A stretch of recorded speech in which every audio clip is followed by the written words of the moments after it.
আসসালামু আলাইকুম বন্ধুরা। আজকে আরেকটি নতুন ব্লগ নিয়ে আপনাদের মধ্যে হাজির হলাম আমি। তো আজকে আপনাদেরকে দেখাবো বেগুন চিংড়ি ভুনা। তো বেগুন চিংড়ি ভুনার জন্য বেগুন চিংড়ির সাথে অবশ্য ইলিশ মাছ ভাজা প্লাস বেগুন ভাজাও থাকবে সাথে। বেগুন ভাজাটা একটু ডিফারেন্ট, যেহেতু কালো বেগুন ভাজাটা আমরা এভাবে করি, আমার কাছে এভাবে ভালো লাগে। তো দেখতে থাকুন। এই যে ইলিশ মাছ আর চিংড়ি মাছটা নিয়ে নিলাম, আর বেগুন ছোট ছোট করে কিউব করে কেটে নিলাম। এই যে ইলিশ মাছ আর চিংড়ি মাছটা ভেজে নিব আর কি আগে।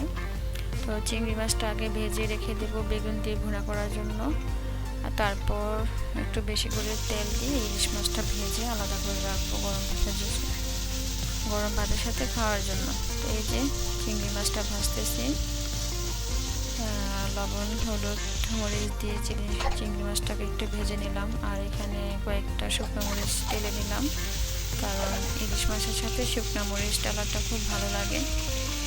এই যে হচ্ছে আমাদের ইলিশ মাছ ভাজা। ইলিশ মাছটাকে ভালো করে একটু সময় নিয়ে ভেজে নেব, একদম বেশি শক্ত করবো না, আবার একদম কাঁচাও থাকবে না। তো ইলিশ মাছটা ভেজে তেলটা একটু বেশি করে রাখছি ইলিশ মাছের মধ্যে রেখে দিলাম। আর এদিকে পেঁয়াজ আর রসুনটা কেটে এই যে বেগুন বোনাটা বসাই দিচ্ছি আর কি। দিয়ে দিলাম একটু লবণ আর একটু জিরা, লবণ আর জিরার ফোড়ন দিয়ে তারপর দিয়ে দিলাম হলুদ মরিচ আর গরম মশলা গুঁড়া আর জিরার গুঁড়া। গরম মশলার গুঁড়াটা অবশ্যই দেবেন, আর জিরার গুঁড়াটা দিলে বেগুন বোনাতে একটু আলাদা গন্ধ লাগে, ভালো লাগে আর কি খেতে। তো এভাবে ঢেকে দিলাম। ঢেকে দেওয়ার পর ভালো করে এভাবে ভুনা করে তারপর ভাজা চিংড়ি মাছগুলো দিয়ে দেবো। ভাজা চিংড়ি মাছগুলো দিয়ে ভালো করে নেড়েছে শুকাই নেবো। আর এদিকে যে বেগুনটা কীভাবে কেটে নিয়েছি আমি দেখেন, এভাবে লবণ হলুদ মরিচ মেখে তারপর ভেজে নেব। বেগুন ভাজা প্লাস ইলিশ মাছ আর চিংড়ি মাছের বেগুন ভুনা খেতে অসাধারণ লাগে। তো এই যে বেগুনটাকে এইভাবে সময় নিয়ে ভেজে নেব, সময় নিয়ে ভালো করে একটু ভিতরে মশলাটা ঢোকাতে হবে, দেখতে খুব সুন্দর লাগে বলে। আর এই যে হচ্ছে আমাদের চিংড়ি ভুনাটা, আর একটু ম্যাগি মশলা ছিটিয়ে দিলাম, আর সাথে দিয়ে দিলাম লেবু পাতা। লেবু পাতাটা আসলে বেগুন চিংড়িতে খুব ভালো মানে গন্ধটাই অসাধারণ লাগে। আর সাথে একটু কাঁচামরিচ দিয়ে দিলাম। কাঁচামরিচ দিয়ে ভালো করে নাড়াচাড়া করে ধনিয়া কাটা কেটে দিয়েছিলাম সাথে গন্ধের জন্য।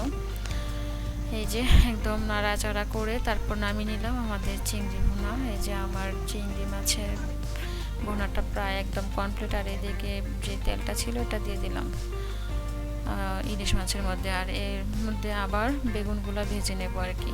বেগুনগুলাকে একটু সময় নিয়ে ভাজবো। বেগুন ভাজাটা একটু ভালো লাগে এভাবে খেতে গরম ভাতের সাথে। আর এভাবে সময় করে ভেজে নিয়ে তারপর ভেজে নেব আর কি। যাক, দেখলেন এতক্ষণ ধৈর্য ধরে আমার এই ভিডিওটা যারা দেখলেন অসংখ্য ধন্যবাদ।